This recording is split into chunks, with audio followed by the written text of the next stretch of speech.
Yeah, so this is a lot simpler than what I was expecting at first, because I was thinking maybe it was like actually, doing all the pixels like a Game Boy would, but instead this is based on a little older tech where instead we just have these giant bricks that are each being turned off or on to make images that are kind of descriptive. I mean, it gives you the basic idea of what the game's about.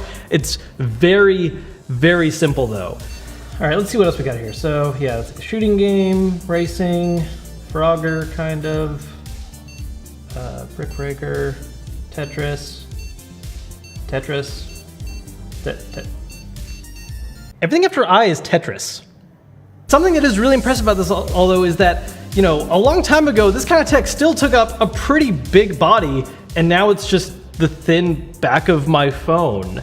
I kind of wish we had an actual old fat Game Boy so we could put them side by side to see how much these have just shrunk in comparison. I don't have one, so can we get one?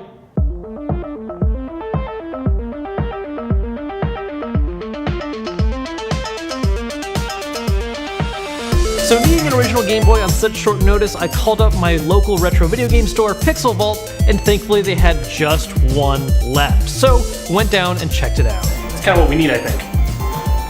So how do you see these come and go these days? Are a lot of people still hunting down the original fat ones? Or? A lot of people still like these, and some of them still probably do them just for these custom type of jobs. Mm-hmm. Then there are also the Game Boy Pockets. Right. Because me personally, it's quite similar to the size. Yeah, actually size-wise, these are a lot closer. Yeah. Because personally, I've always stuck with just the Advanced because it gives me that whole library going back. Exactly. Plus, you have the backlight without modding. But yeah. It's really cool to see that people actually took the initiative to do that with the older systems too, though. But for some reason, the grip on these older Game Boys, even the fact that they're just fat, it just has. It feels more comfortable. It feels more comfortable, and it won't give you that carpal tunnel. When I was 7, this was probably really comfy. But as an adult, this is actually a lot better. Yeah. Comfort-wise, at least. Yeah, and they do last quite a bit. Only problem with these is that the LCD pixelation starts going out, but other than that, age coming in over time. But it's easily fixable though. Now, we may have spent just a little bit too much time in the store. We spent way too much time looking at all the different retro goodies, trying to get different ideas for how we can justify buying some of these collector's items. And in the end, we did buy the Game Boy, but we picked up a little bit extra, including a Game & Watch. Also, maybe a Vectrex. Quick, before moving on, shout out to Armando for letting us shoot in his store. If you guys are interested in retro games, make sure to check out his Instagram. So now that we have the original Game Boy on hand, it really is insane how much larger this thing is. I mean, realize that this is how big the case is on the phone. All that really matters for the working parts is this thin back part right here. So compare that to the Game Boy, which is thicker than the phone, not to mention taller. I mean, a little lighter maybe, but yeah, this thing is gigantic compared to it. And all that tech is now going in here. Now, something that was interesting that came up while we were at the store though, is that when you really break down how this phone case is working, it actually has a lot more in common with the Game Boy's predecessor, the original Nintendo handheld, which is the Game & Watch series, which came out back in 1980, a whole 9 years earlier. The Game & Watch was super smart for its time, because back then people were trying to kind of do what the Game Boy does, where you have cartridges and you're making use of this screen where you're doing every pixel, but the processing power really wasn't there back then. I mean, you only got screens that had so many pixels to where you needed to use a lot of imagination to actually figure out what was really happening in the game. So instead, what they did with these was they made standalone one-off games that were their own little portables, and instead of worrying about doing every pixel on the screen, it just had different symbols that would light up at each time, which took way less processing power and really kind of gave players a real sense of what was going on, like these two dudes boxing right here.